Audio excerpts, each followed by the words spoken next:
சிவகங்கை மாவட்டம் இளையான்குடி பகுதியில் அதிக அளவு பருத்தி சாகுபடி செய்யப்பட்டுள்ள நிலையில் பருத்தி விலை வீழ்ச்சியடைந்ததால் விவசாயிகள் அதிர்ச்சியடைந்துள்ளனர்.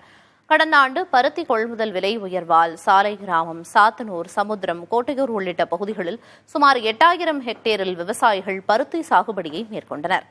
கடந்த ஆண்டு 1 கிலோ பருத்தி 80 ரூபாய்க்கு கொள்முதல் செய்யப்பட்ட நிலையில் தற்போது 60 ரூபாய்க்கு கொள்முதல் செய்யப்பட்டு வருகிறது.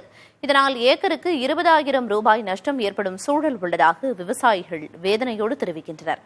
அரசு குறைந்தபட்ச ஆதார விலை நிர்ணயித்து பருத்தியை கொள்முதல் செய்ய வேண்டும் என விவசாயிகள் கோரிக்கை விடுத்துள்ளனர். கோவை மற்றும் திருப்பூர் பஞ்சு நூற்பாலைகள் கொள்முதல் செய்யாததே பருத்தி கொள்முதல் விலை வீழ்ச்சிக்கு காரணம் என வியாபாரிகள் தெரிவித்தனர்.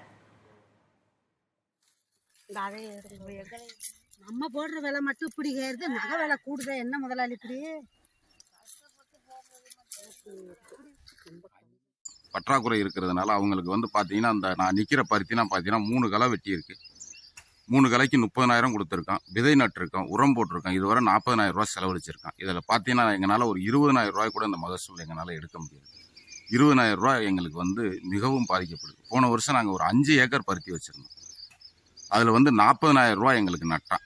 அதனால நாங்கள் இந்த வருஷம் 1 ஏக்கர் மட்டும்தான் வச்சுருக்கோம். இந்த 1 ஏக்கர்லேயே கிட்டத்தட்ட பார்த்தீங்கன்னா ஒரு 10 ரூபாயிலிருந்து 15 ரூபாய் எங்களுக்கு நட்டம் வர்ற மாதிரி இருக்குது. அதனால கவர்மெண்ட் முன்னுரிமை கொடுத்து இந்த பருத்தி காலங்களில் கொள்முதல் நிலையமும் பருத்தி விவசாயம் பண்ணுற விவசாயிகளுக்கு நிவாரணமும் கொடுக்குமாறு உங்களை கவர்மெண்ட்டை மிக தாழ்மையுடன் கேட்டுக்கொள்கிறோம்.